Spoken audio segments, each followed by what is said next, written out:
তো উনি কার কার কার প্রতি আনুগত্য দেখিয়েছেন?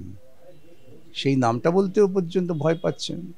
সেখানেও আনুগত্য, নিজের জীবনের নিরাপত্তার আনুগত্যের শিকার তিনি, আর কিছু না। পদ থাকবে ধরুন ৫,০০০ জমা পড়বে, ৫,০০,০০০ দরখাস্ত। আর এই ৫,০০,০০০ দরখাস্ত জমা পড়ে ৫,০০০ চাকরির জন্য হয়তো ৩,০০০-এর কাছ থেকে তারা গোপনে টাকা নেবেন, ২,০০০-কে এই দুর্নীতির বলি করবেন। এটাই তো পদ্ধতি চলছে। এই রাজ্য সরকারের স্থায়ী নিয়োগ করার কোনো ইচ্ছা নেই, কোনো সামর্থ্য নেই, দুটো বুঝতে হবে। সরকারি চাকরি বিক্রি করে টাকা তুলবো, এটা যাদের প্রথম থেকেই লক্ষ্যমাত্রা, সেক্ষেত্রে তারা তো কখনোই কোনো পদ্ধতি স্বচ্ছতার সঙ্গে করতে পারেন না। তার কারণ আনছেন না এই জন্যেই যে প্রকাশ্যে স্বচ্ছতার সঙ্গে সব বিষয় আনতে গেলে পরে ওদের ভেতরের নগ্ন চেহারাটা আরও দগদগে প্রকাশ পাবে। এইটাই হচ্ছে।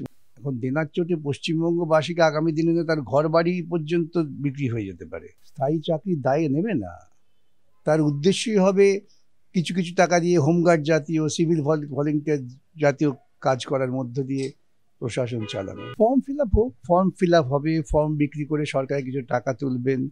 তখন মমতার সরকার অ্যাফিডেভিট করে বলেছিল যে দাম পাচ্ছে না বলে আত্মহত্যা করেনি, বউয়ের সঙ্গে ঝগড়া হয়েছিল আগের দিন রাত্রে, তাই আত্মহত্যা করেছে। এ তো অন রেকর্ড আছে। নমস্কার, ওঙ্কার বাংলায় আপনাদের স্বাগত। আমি আপনাদের সঙ্গে বিশ্বজিৎ। আর এই মুহূর্তে আমার সঙ্গে রয়েছেন আইনজীবী সাংসদ বিকাশ রঞ্জন ভট্টাচার্য।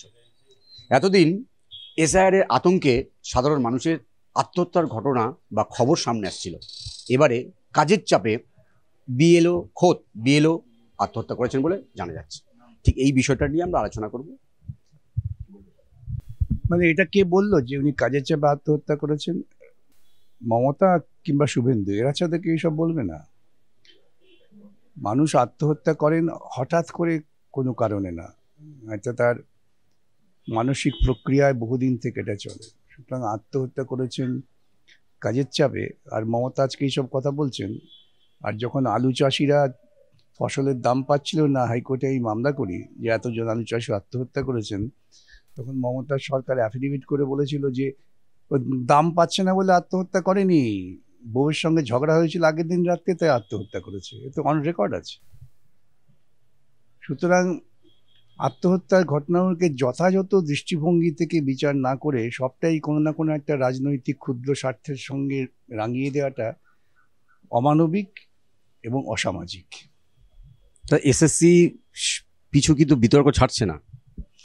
ছাড়বে কি করে? প্রথম থেকে যদি আমি পরিকল্পনা করে থাকি যে আমি দুর্নীতিমূলক প্রক্রিয়ার আশ্রয় নেব এবং সরকারি চাকরি বিক্রি করে টাকা তুলব, এটা যাদের প্রথম থেকেই লক্ষ্যমাত্রা, সেক্ষেত্রে তারা তো কখনোই কোনো পদ্ধতি স্বচ্ছতার সঙ্গে করতে পারেন না।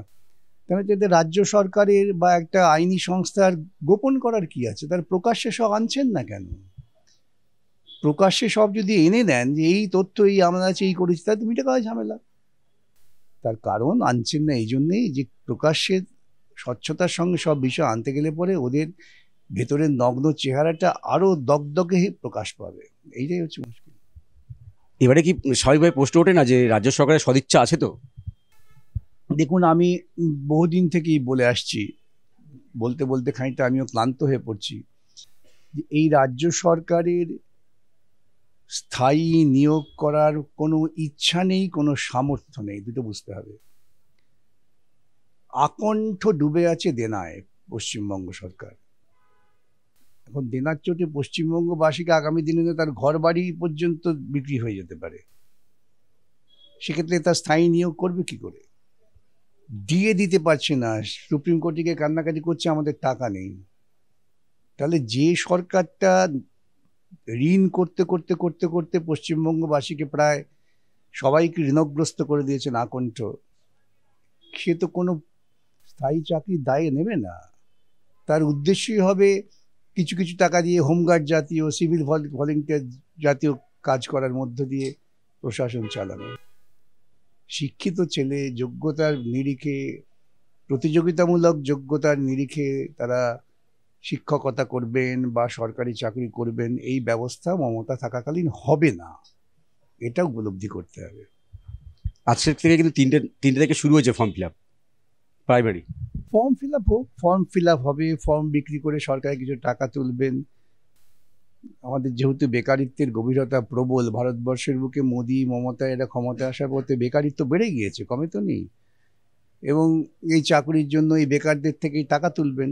আপনারা হিসেব করে দেখবেন ফর্ম বিক্রি করে কত টাকা উঠলো, তারপর দরখাস্ত করার সময় টাকা ইত্যাদি আছে। পদ থাকবে ধরুন 5,000, জমা পড়বে 5 লক্ষ দরখাস্ত। আর এই 5 লক্ষ দরখাস্ত জমা পড়ে 5,000 চাকরির জন্য হয়তো 3,000-এর কাছ থেকে তারা গোপনে টাকা নেবেন, 2,000-কে এই দুর্নীতির বলি করবেন। এটাই তো পদ্ধতি চলছে। এই 10 নম্বর যে বাড়ানো বা দেওয়া, এটা নিয়ে কিন্তু একটা বিতর্ক চলছে। 10 অনেক জায়গায় মানে ওয়েবসাইটে 40, আবার ওয়েবসাইটে 50 প্রকাশ পাচ্ছে, বলছে এটা আমাদের ভুল ছিল। কিচ্ছু ভুল হয় না, এসব পরিকল্পনা করেই হয়। মানুষকে বিভ্রান্ত করার জন্য যা যা করণীয় এই রাজ্য সরকার তাই করবে।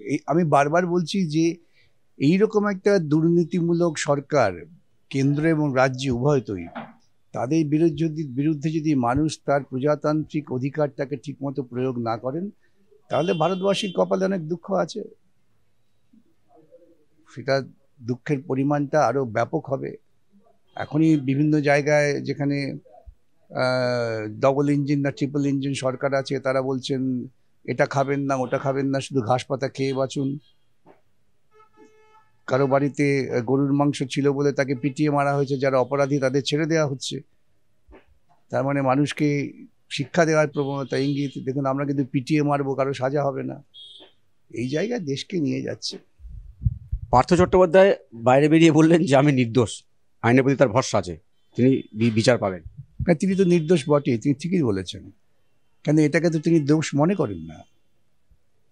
তারা ক্ষমতায় এসছিলেন এই মানসিকতা নিয়ে যে আমরা প্রশাসনিক ক্ষমতাকে ব্যবহার করব বেআইনি পথে উপার্জনের জন্য। দেখুন, পার্থ বলুন, তারপর কি হয়তো ওই খাদ্যমন্ত্রী ছিল জ্যোতিপ্রিয় মল্লিক বলুন, এই বিভিন্ন মন্ত্রীরা যারা বিভিন্ন দপ্তরের আছেন, তারা মনে করেছেন এটাই হচ্ছে আমাদের কাজ।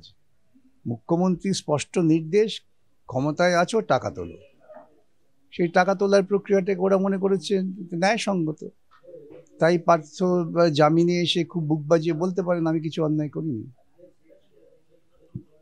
আমি কি কিসের শিকার বলেছে না, আনুগত্যের শিকার, ষড়যন্ত্র না। তো উনি কার প্রতি আনুগত্য দেখিয়েছেন সেই নামটা বলতেও পর্যন্ত ভয় পাচ্ছেন। সেখানেও আনুগত্য, নিজের জীবনের নিরাপত্তার আনুগত্যের শিকার তিনি, আর কিছু না।